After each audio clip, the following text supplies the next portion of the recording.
तो दोस्तों स्वागत है आपके इस बहुत ही खास वीडियो में जिसमें हम आपको पढ़ा रहे हैं चैप्टर नंबर 12 यानी कि इलेक्ट्रिसिटी।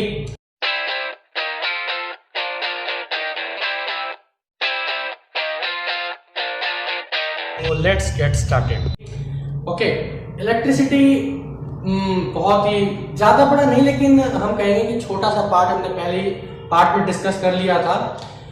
हम लोग पहुंच गए थे ओम्स लॉ तक। ओके, अगर आपने मेरी ओम्स लॉ की वीडियो नहीं देखी है तो YouTube पे सर्च कीजिए वरदान क्लासेस, उसमें आपको टॉप की वीडियो मिल जाएगी। ओके, तो लेट्स गेट स्टार्टेड। अब हम लोग बात करेंगे, जहां तक मुझे याद है हमने ओम्स लॉ डिस्कस कर लिया था। पैरेलल और सीरीज में रेजिस्टेंस किस तरीके से लगते हैं, किस तरीके से जोड़े जाते हैं, वो भी हमने डिस्कस कर लिया था। ओके, थोड़ा सा एक रिकैप कर लेते हैं कि क्या हुआ था। उसमें हमने V equals to I R पढ़ा था। V equals to I R पढ़ा था जी हमने। V equals to I R यानी कि potential difference, I is equals to current और R is equals to resistance. Okay, V is equals to potential difference यानी कि volt, I is equals to ampere यानी करंट। तो इसी की मदद से हमने यहां से निकाला था R is equals to R1 plus R2। यही निकाला था जी हमने, R1 प्लस R2। और दूसरी चीज हमने, जब यहाँ पे I is equals to I1 plus I2 दे रखा है हमें, तो फिर यहां से I की वैल्यू होती V अपॉन R। तो यहां से V अपॉन R बराबर था V अपॉन R1 के प्लस V अपॉन R2 के। तो यहां से हमारे पास V कॉमन ले लिया, तो यहाँ पे बचा 1 by R is equals to 1 upon R1 plus 1 upon R2। Okay, तो ये चीज हमने उसमें डिस्कस कर ली थी उस टॉपिक में कि ये कहां से आया, कैसे आप रेजिस्टेंस निकाल सकते हैं अगर वो पैरेलल में लगा है तो, सीरीज में लगा है तो। ओके, तो लेट्स गेट स्टार्टेड। आज हम लोग बात करेंगे, चैप्टर नंबर है हमारा 12। ओके, चैप्टर नंबर है हमारा 12, इलेक्ट्रिसिटी है। अब हम बात करते हैं कि रेजिस्टेंस किन फैक्टर्स पे वेरी करता है। जैसे एक कोई भी वायर है, कंडक्टिंग वायर, ये कोई भी एक कंडक्टिंग वायर है। ओके, और मैंने इसमें भीड़ कर दी है बहुत सारी। ओके, भीड़ बहुत सी कर दी है और एक काफी लंबी वायर है। ओके, काफी लंबी वायर है, यानी कि अगर जितनी लंबी ये वायर होगी उतनी ही ज्यादा भीड़ होगी इसमें, उतनी ही ज्यादा भीड़ होगी। और करंट पास करने के लिए, करंट को पास करने के लिए ज्यादा मेहनत करनी पड़ेगी। ओके, करंट को पास करने के लिए क्या करनी पड़ेगी? ज्यादा मेहनत करनी पड़ेगी, तो इसका रेजिस्टेंस भी बढ़ जाएगा। यानी कि अगर मैं लिखूं कि रेजिस्टेंस जो है वो डायरेक्टली प्रोपोर्शनल किसके होता है? लेंथ के, तो ये गलत नहीं होगा। रेजिस्टेंस जो है वो डायरेक्टली प्रोपोर्शनल किसके होता है? लेंथ के। अगर लेंथ बढ़ेगी किसी भी वायर की अगर हम लेंथ बढ़ा रहे हैं धीरे धीरे करके, मान लीजिए पहले मेरी यहां तक की थी, यहां पर रेजिस्टेंस, फिर मैंने इस लेंथ को थोड़ा बढ़ा दिया। ओके, लेंथ बढ़ा दिया जब मैंने, तो इसका रेजिस्टेंस भी बढ़ जाएगा। दूसरी चीज इनडायरेक्टली प्रोपोर्शनल होती है, डायरेक्टली प्रोपोर्शनल। ओके, यानी कि अगर रेजिस्टेंस बढ़ेगा तो लेंथ भी बढ़ेगी।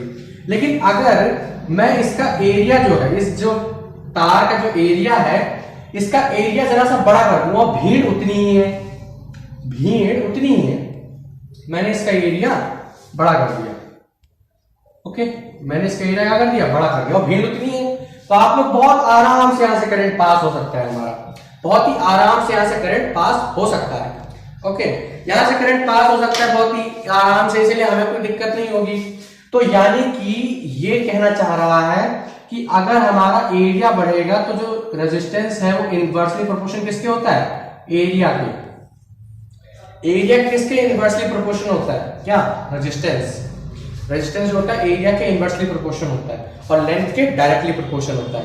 ओके, अब यहां से ये इनवर्सली प्रोपोर्शनल का साइन हटाने के लिए हम इसमें टर्म का यूज करते हैं जिसे हम नाम देते हैं रो का, लेंथ अपॉन एरिया।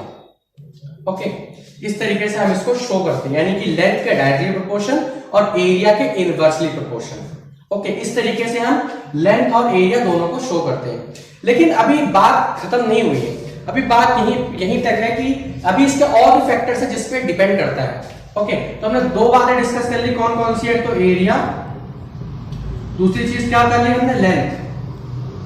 ये नोट्स में डाल दीजिए आप लोग, ठीक है, इसको लिख भी लीजिए साथ साथ में। तीसरा चीज आता है हमारे पास टेम्परेचर। टेम्परेचर अब इसमें डायरेक्टली प्रोपोर्शन या इनवर्सली प्रोपोर्शन का कोई मतलब नहीं है, ठीक है। जैसे जैसे किसी भी कंडक्टिंग वायर का टेम्परेचर इंक्रीज होगा, अगर टेम्परेचर इंक्रीज होगा तो ये डक्टाइल वायर से अंदर से जो वायर्स होती हैं कैसी होती हैं, मेटल की बनी हुई होती हैं, और मेटल अगर गर्मी पाता है तो क्या करता है, एक्सपेंड करता है खुद को, ठीक है। तो एक्सपेंड करता है तो टेम्परेचर में भी ये चीज वेरी करती है। रेजिस्टिविटी जो होती है ना, रेजिस्टेंस जो हमारा होता है ये टेम्परेचर पे वेरी करता है, ओके। फिर आती है हमारी चौथी चीज, टेम्परेचर के बाद आता है हमारा मटेरियल कैसा है। मटेरियल कैसा है, चौथी चीज क्या आती है हमारे पास, मटेरियल कैसा, यानी कि कंडक्टिंग मटेरियल है या कोई भी ऐसा कैसा ऐरा गैरा मटेरियल है। भाई कंडक्टिंग मटेरियल होना चाहिए तभी हमारा रेजिस्टेंस उस पर वेरी करेगा, अदरवाइज वेरी नहीं करेगा, ओके। तो ये चार फैक्टर्स जिन पे रेजिस्टेंस वेरी करता है, यानी कि लेंथ और एरिया तो मेन है इसके, लेंथ और एरिया तो मेन है, क्योंकि मैंने आपको बताया लेंथ और एरिया कैसे हो सकते हैं मेन। यहां पे जैसे मान लीजिए मैंने इसका एरिया बढ़ा दिया, एरिया बढ़ा देने से इसमें जगह काफी होगी लेकिन भीड़ उतनी ही है, तो हमारा ये जो रेजिस्टेंस बढ़ रहा है, रेजिस्टेंस कम हो जाएगा इसमें, क्योंकि हमारे पास जगह काफी हो जाएगी निकलने के लिए, करंट को पास करने के लिए, इसलिए। और अगर लेंथ बढ़ा देंगे और एरिया घटा देंगे तो रेजिस्टेंस बढ़ जाएगा, ओके। तो ये कुछ 4-5 फैक्टर्स थे, ठीक है। अब बात आती है, आप सबसे पहले इस टेबल को देखिए।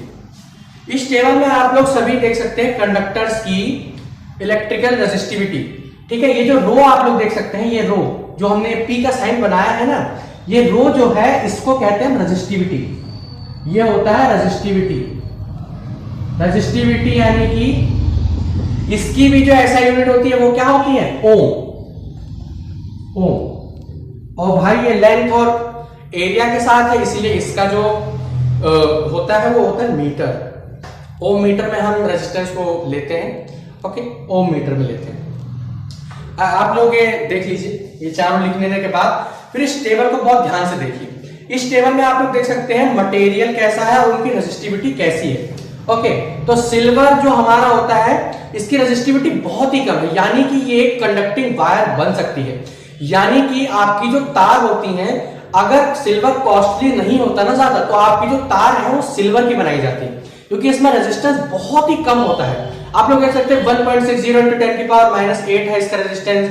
कॉपर का इससे थोड़ा सा कम है, इसीलिए जो कॉपर है वो थोड़ा सस्ता होता है, इसलिए सारी वायर्स इसकी बनाई जाती हैं कॉपर की, ओके।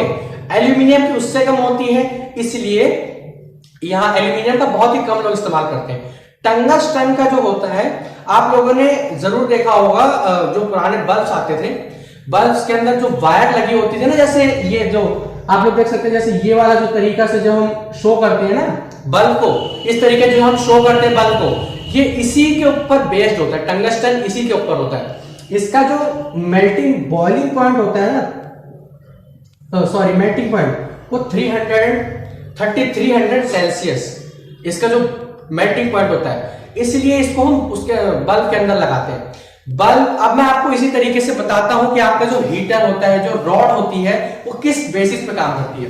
वो इसी बेसिस पे काम करती है। देखिए, मान लीजिए हम इसमें से 10 एम्पियर का करंट फ्लो कर रहे हैं। कितने एम्पियर का करंट, 10 एम्पियर का, और इसकी जो लेंथ है, इस वायर की जो लेंथ है वो काफी लंबी है, मतलब बहुत ही लंबी है इस वायर की लेंथ, तो इसके अंदर रेजिस्टेंस भी ज्यादा होगा कि नहीं। रेजिस्टेंस अगर ज्यादा है तो करंट हमारा भाई लिमिटेड अमाउंट का करंट है, ओके, और रेजिस्टेंस बहुत ज्यादा है, तो करंट को पास करने के लिए काफी ज्यादा मशक्कत करनी पड़ेगी, और ज्यादा मेहनत करेगा तो ये ज्यादा हीट भी प्रोड्यूस करेगा। ज्यादा हीट प्रोड्यूस करेगा तो ये जो वायर्स होती है ना हमारी, ये रेड हॉट हो जाती है, बस जलती नहीं है, बस रेड हॉट हो जाती है, ओके। रेड हॉट हो जाने से मतलब है आपका जो वायर, आपका जो हीटर होता है, आपने देखा होगा लाल लाल हो जाता है, इसलिए इसको रेड हॉट कहा जाता है।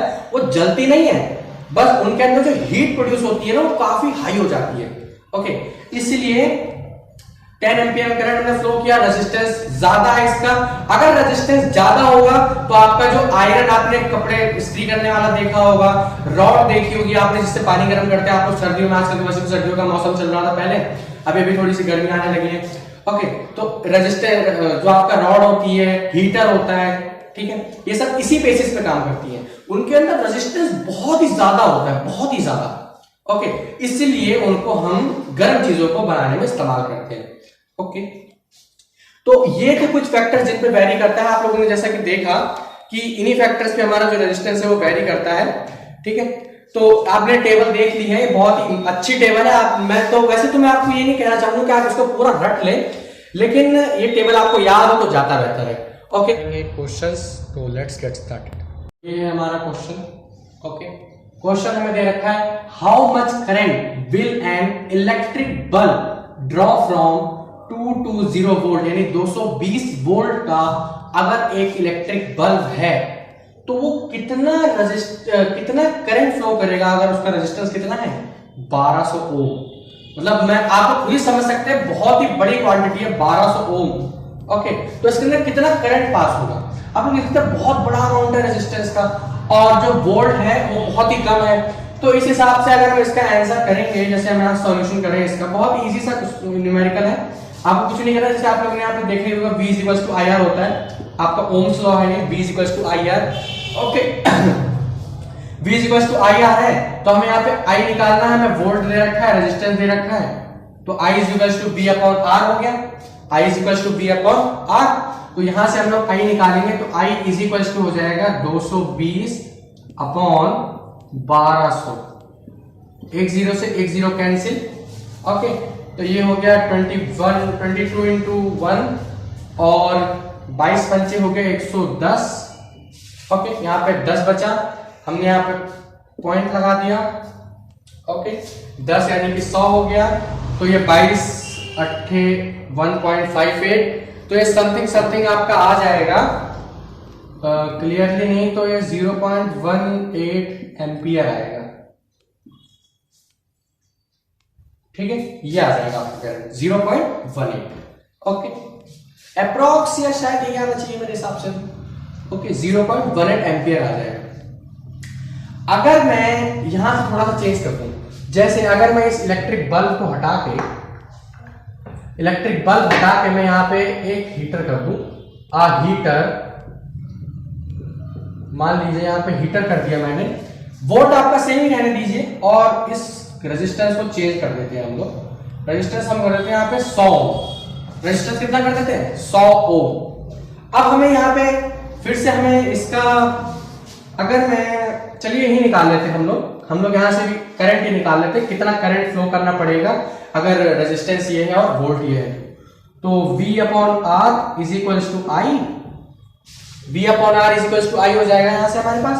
तो यहाँ से I = V हमें कितना दे रखा है 220, R हमें कितना दे रखा है 100, तो यहाँ 0 से 0 कैंसिल हो गया। ओके, तो यहाँ पे आ जाएगा 2.2 एम्पियर = I, यानी कि 2.2 एम्पियर का करंट फ्लो होगा अगर रेजिस्टेंस कितना है 100 ओम अगर रेजिस्टेंस है, और वोल्ट कितना है 220। ओके, तो इस तरीके से बहुत ही सिंपल न्यूमेरिकल से आप इसको कर सकते हैं। ओके, तो पहले तो आप इनको नोट कर लीजिए, फिर आगे का न्यूमेरिकल लेते हैं हम लोग। अब आप लोग एक फैक्टर और समझिए जिसके ऊपर आपका रेजिस्टेंस जो भी होता है ना, किसी भी कंडक्टिंग मटेरियल का जो रेजिस्टेंस है वो वेरी करता है उस फैक्टर पे भी। वो फैक्टर है आपका क्या, cross section of wire. Cross section of wire, ये एक बहुत ही इंपॉर्टेंट फैक्टर है, क्रॉस सेक्शन ऑफ वायर। ठीक है, क्रॉस सेक्शन ऑफ वायर क्यों है इंपॉर्टेंट फैक्टर, जैसे ये कोई भी एक थिन वायर है, भाई देखने से लग ही रहा है कि इसका रेजिस्टेंस कितना होगा, हाई।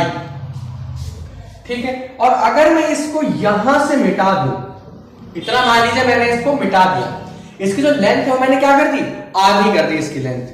इसकी लेंथ अगर आधी कर दी तो इसका रेजिस्टेंस भी कम हो जाएगा कम। तो इसीलिए ये क्रॉस सेक्शन डायरेक्टली प्रोपोर्शनल होता है किसके, रेजिस्टेंस के। क्योंकि अगर मैं इसकी लेंथ को कम कर दूंगा तो जितना लेंथ कम करोगे इस मतलब करंट को पास करने के लिए उतना ही कम जगह यानी कम एनर्जी लगानी पड़ेगी। यहां तक पहुंचे आप बाहर निकल के डायरेक्ट, ठीक है, आपका काम होगा डायरेक्ट। लेकिन अगर मैं इसको और लंबा कर दूं तो रेजिस्टेंस और भी बढ़ जाएगा। ठीक है, तो इसलिए क्रॉस सेक्शन भी बहुत ही इंपॉर्टेंट है। आई होप आप लोगों को क्रॉस सेक्शन समझ आ गया होगा क्या होता है क्रॉस सेक्शन। ओके, तो अब हम बात करेंगे, कुछ क्वेश्चंस कर लेते हैं आइए ओम्स लॉ के। ओम्स लॉ के कुछ क्वेश्चंस, जैसे कि सबसे पहला क्वेश्चन हम ले लेते हैं, एक इलेक्ट्रिक लैंप है, एन इलेक्ट्रिक लैंप, ठीक है, मान लीजिए ये एक इलेक्ट्रिक लैंप है। भाई इलेक्ट्रिक लैंप है तो हम इसको एक बल्ब की तरह डिस्कस कर लेते हैं। ओके, हमने इसको एक बल्ब की तरह डिस्कस कर लिया है और इसमें हमने रेजिस्टेंस लगाया है 4 ओम का, और इसमें एक कंडक्टर लगा हुआ है 20 ओम के रेजिस्टर का, 20 ओम के रेजिस्टेंस का एक कंडक्टर लगा हुआ है। ओके, और इसमें हमने लगाई है एक से 6 वोल्ट की बैटरी, और इसमें हमने लगाया है आमीटर, ये पॉजिटिव और ये negative, sorry it's negative and this is positive, और यहां पर हमने लगाया है इसमें एक की, और ये हमारा सर्किट हो रहा है कंप्लीट। इस बार ये इस तरीके से जाएगा, इस बार ये इस तरीके से जाएगा, ठीक है, क्योंकि भाई इस बार हमने सर्किट थोड़ा सा उल्टा बनाया ना, इसलिए इस तरीके से जाएगा। अब हमें इस लैंप की सबसे पहले तो रेजिस्टेंस निकालना है, फिर निकालना है पोटेंशियल डिफरेंस, फिर निकालना है क्या, पोटेंशियल डिफरेंस, और फिर हमें निकालना है इस लैंप में कितना करंट फ्लो हो रहा है, इस लैंप में कितना करंट फ्लो हो रहा है, बस यही चीज हमें निकालनी है। ओके, तो सबसे पहले तो इसे पॉज करके आप लोग ट्राई कीजिए क्या क्या निकालना है हमें। एक तो हमें निकालना है पोटेंशियल डिफरेंस, दूसरा चीज हमें निकालनी है क्या, करंट निकालना है, और तीसरा चीज हमें निकालना है टोटल रेजिस्टेंस। ओके, पॉज करके ट्राई कीजिए, एक बार पॉज करिए, ट्राई कीजिए जी, जल्दी हो गया। चलिए हम लोग इसे ट्राई करते हैं। तो सबसे पहला हमारा पोटेंशियल डिफरेंस क्या होता है, पोटेंशियल डिफरेंस किस में आता है, वोल्ट में। तो यहाँ पे आप लोग देख सकते हैं 6 वोल्ट की बैटरी है, 6 वोल्ट की बैटरी है, तो ये हमारा पोटेंशियल डिफरेंस हो गया, सीधी सी बात है भाई। 6 वोल्ट मैंने आपको पहले बताया था, यहाँ से पोटेंशियल डिफरेंस कितना आ गया, 6 वोल्ट, कितना आ गया 6 वोल्ट, यहाँ से पोटेंशियल डिफरेंस 6 वोल्ट निकल आया। अब हमें निकालना है टोटल रेजिस्टेंस। टोटल रेजिस्टेंस आप लोग देख सकते हैं ये किस सर्किट में लगा हुआ है, सीरीज में लगा हुआ है, सीरीज में लगा हुआ, तो दिस प्लस दिस, तो हमारा टोटल रेजिस्टेंस कितना हो गया यहाँ से 24 ओम। अब बात आती है करंट की, तो V is equals to I R. Okay, तो यहां से I इज इक्वल्स टू हो जाएगा V अपॉन R, तो यहां से V हमें कितना दे रखा है 6, R हमें दे रखा है 24 इज इक्वल्स टू I, इसको कैंसिल करेंगे तो हो जाएगा 2 अपॉन 8, ये हो जाएगा 1/4, यहां से आ जाएगा 0.25 एम्पियर, कितना आ जाएगा 0.25 एम्पियर। ओके, तो देखा आपने, बहुत ही सिंपल सा न्यूमेरिकल था, तो इसको जल्द से नोट कर लीजिए, फिर अगला न्यूमेरिकल लेते हैं आपके लिए। ओके, हमें इस क्वेश्चन में टोटल नंबर ऑफ रेजिस्टेंस निकालना है। ओके, ये एक इलेक्ट्रिक सर्किट है, आप लोग देख सकते हैं यहाँ पे आमीटर लगा हुआ है, क्योंकि ये सीरीज में है तो इसीलिए यहाँ पे आमीटर लगा हुआ है। यहाँ पे वोल्ट मीटर लगा हुआ है क्योंकि ये किसमें है, पैरेलल में, पैरेलल में लगा हुआ है, इसलिए इसमें हमने वोल्ट मीटर लगाया है, और नीचे किसमें, सीरीज में, तो यहाँ पे आमीटर लगाया गया है। ओके, आपको समझ आया होगा, ये बैटरी है आपकी, ये आपका क्लोज स्विच है। ओके, आपको तीनों रेजिस्टेंस दे रखे हैं 1/3, 1/4 एंड 3, 4 एंड 5, तीनों रेजिस्टेंस आपको दे रखे हैं। आपको इसमें से निकालना क्या है, टोटल नंबर ऑफ रेजिस्टेंस। तो कैसे निकालेंगे टोटल नंबर ऑफ रेजिस्टेंस, यहां पे आपके पास एक फॉर्मूला है कि 1 upon R is equals to 1 upon R1 plus 1 upon R2 plus 1 upon R3। Okay, ये आपको फॉर्मूला पता है, ये मैंने आपको डिराइव करके भी बताया था कैसे डिराइव करते हैं इसे। तो यहां से हम लोग रेजिस्टेंस की वैल्यू निकालेंगे 1/3 प्लस 1/4 प्लस 1/5, तो यहां से 1/R इज इक्वल्स टू 3, 4 और 5 का एलसीएम 60 एलसीएम आ गया, तो 3 से कितनी बार मल्टीप्लाई हो जाएगा 20 टाइम्स, प्लस 15 4 जा 60, 15 प्लस यहाँ से कितनी बार डिवाइड हो जाएगा 12 टाइम्स, तो ये हो जाएगा 27 47 यानी 1/r is equals to 27 and 47/60। तो हम इसको क्रॉस मल्टीप्लाई कर देंगे तो ये हो जाएगा r 47 इज इक्वल्स टू 60। तो यहां से r की वैल्यू हो जाएगी 60/47 यानी कि 1 पॉइंट समथिंग, यानी कि 1 पॉइंट समथिंग ओम यहां से हमारे रेजिस्टेंस की वैल्यू आ जाएगी। ओके, तो ये थे कुछ क्वेश्चंस, बहुत ही इजी क्वेश्चंस थे। ओके, आई होप आपको मजा आया होगा, फील मिला होगा इस वीडियो में। ओके, तो इसके नेक्स्ट वीडियो में हम आपके लिए लेके आएंगे फैक्टर्स डिपेंड ऑन हीट, यानी कि heating effect of electric current, heating effect of electric current. Okay, तो तब तक के लिए पढ़ाई करते रहिए। All the very best.